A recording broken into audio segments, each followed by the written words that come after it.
अशोक बाप्पू पवार देखील आहेत, राष्ट्रवादीचे आमदार, अगदी जिथं शरद पवार गटाचे अगदी.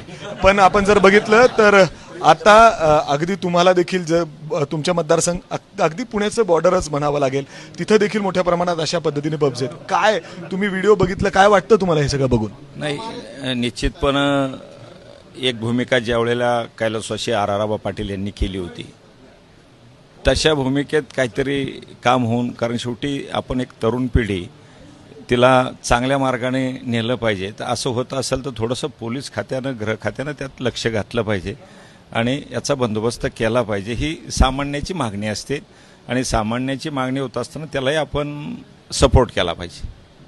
काँग्रेसचे आमदार ज्या पद्धतीने आरोप करतायत शहरामध्ये वेगवेगळ्या ठिकाणी ड्रग्ज मिळतात, तुम्हाला असं कधी वाटलं आणि खरंच असं होतंय असं वाटतं? नाही, शहराबद्दल आता मी, माझा मतदारसंघ शहराच्या बाहेर आहे, त्यामुळे शहरातलं एवढं डिटेल मला सांगता येणार नाही. त्या परिसरात तुमच्या बॉर्डर म्हणजे अर्थातच वाघोली हे सगळे परिसर तुमच्या तिथं जवळ येतात, त्या परिसरात कधी असं वाटलं तिथं आहे अशा पद्धतीने सुरू आहे काय?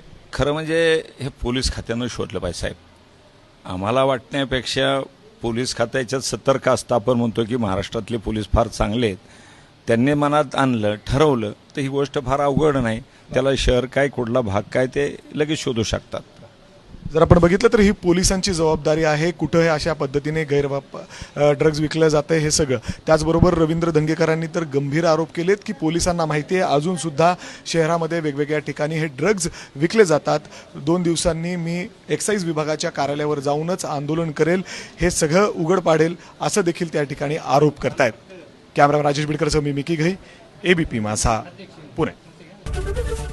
एबीपी माझा, उघडा डोळे बघा नीट.